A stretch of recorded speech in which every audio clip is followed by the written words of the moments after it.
আমি চাই একদিন আমি গোটা বিশ্বের সব মানুষ প্রাণী আর মাছগুলোকে লাঞ্চ খাওয়াবো। লাঞ্চ কি খাওয়াবো? লাঞ্চ বুঝেন তো আপনারা? লাঞ্চ মানে কি? দুপুরের খাবার। আচ্ছা, তো সাইয়েদনা সুলাইমান আলাইহিস সালাম ইচ্ছা পোষণ করলেন আল্লাহ এই বর্ণনাটা মিনাল ইসরাইলিয়াত, ইসরায়েলি বর্ণনা, কিন্তু বর্ণনা করা যাবে, সমস্যা নাই। ওয়া হাদিসু আন বানি ইসরাঈলা ওয়ালা হারাজ, সমস্যা নাই। এটা আমাদের কোরআন বা হাদিসের কোনো আয়াতের সাথে কন্ট্রাডিক্ট করে না, এজন্য বর্ণনা করা যায়। তো সাইয়েদনা সুলাইমান বললেন আল্লাহ গোটা বিশ্বের সব প্রাণীকুল, পশুকুল, পক্ষীকুল, মৎস্যকুল, মানবকুল, জিনকুল সবাইকে আমি একবেলা কি খাওয়াবো? সবাই বলেন, কথা বলেন না। লাঞ্চ খাওয়াবো, দুপুরের খাবার। সবাই বলেন কি খাওয়াবে?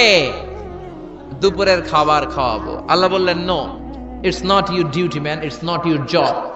সুলাইমান এটা তোমার কাজ না, এটা আমার কাজ, তুমি পারবা না। সাইয়েদনা সুলাইমান বললেন আল্লাহ লেট মি ট্রাই, আমার একটু চেষ্টা করতে দেন না। আমার মনে বড় শখ, গোটা বিশ্বের বাদশা আমারে বানায় দিলেন, গোটা বিশ্বের প্রেসিডেন্ট করে আপনি আমাকে সিলেক্ট করলেন। আমি যদি একবেলা সবারে মেহমানদারি করাইতে পারতাম, আমার কলিজাটা ঠান্ডা হয়ে যেত। সুলাইমান আলাইহিস সালামও জোরাজুরি করতে শুরু করলেন, আল্লাহও রাজি হয় না, সুলাইমান নবীও ছাড়েন না।